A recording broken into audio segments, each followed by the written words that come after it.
Honourable chief justice ಯಾವ ರೀತಿ statement ಕೊಟ್ಟಿದ್ರು ಅದನ್ನ ನಾವು ಮತ್ತೆ ವಾಪಸ್ ಪ್ರೂವ್ ಮಾಡ್ತಾ ಇದೀವಿ. ಅವ್ರು ಹೇಳಿದ್ದನ್ನೇನೋ ತಿರುಚಿ ಹೇಳ್ತಾ ಇದ್ರೆ ಸರಿ, ಅವ್ರು ಹೇಳಿದ ಆ ಥರ ಮೀನಿಂಗ್ ಅಲ್ಲಿ ಹೇಳಿರ್ಲಿಲ್ಲ. ಆದ್ರೆ ನಾವು ಅದನ್ನೇ ವಾಪಸ್ ಅವ್ರು ಹೇಳಿದಂಗೆ ಏನು ಕಾಕ್ರೋಚ್ಗಳ ತರನೇ ಬಿಹೇವ್ ಮಾಡ್ಲಿಕ್ಕೆ ಶುರು ಮಾಡ್ಬಿಟ್ರೆ ಅವ್ರು ಹೇಳಿದ್ರಲ್ಲಿ ಏನು ಸುಳ್ಳಿಲ್ಲ ಅನ್ಸುತ್ತೆ.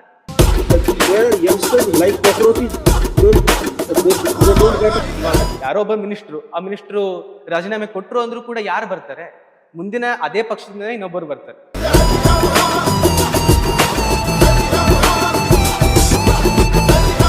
ಎಲ್ಲ ಪೊಲಿಟಿಷಿಯನ್ಸ್ಗಳನ್ನ ಬ್ಲೇಮ್ ಮಾಡ್ಲಿಕ್ಕೂ ನಾವಾಗಲ್ಲ, ಯಾಕಂದ್ರೆ ಆ ಪೊಲಿಟಿಷಿಯನ್ಸ್ ನ ವೋಟ್ ಮಾಡೋದು ನಾವೇ. ದೇಶದ ಒಂದು ಸಿಸ್ಟಮ್ ಅಲ್ಲಿ ತಪ್ಪಿದೆ ಅಂತಂದ್ರೆ ತಪ್ಪು ಸಮಾಜದಲ್ಲಿ ಪೂರ್ತಿ ಎಲ್ಲರಲ್ಲೂ ಇದೆ. ನಾವು ದನಿ ಎತ್ತಬೇಕು.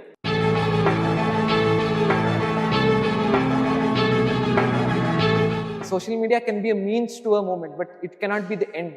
ಸೋಷಿಯಲ್ ಮೀಡಿಯಾದಿಂದನೇ ಯಾವುದೋ ಒಂದು ಕ್ರಾಂತಿ ಇವತ್ತು ಸಮಾಜದಲ್ಲಿ ಹುಟ್ಟುತ್ತೆ ಅನ್ನೋದನ್ನ ನಾನು ಒಬ್ಬ ಜನ್ಸಿಯಾಗಿ ಒಪ್ಕೊಳ್ಳೋದು.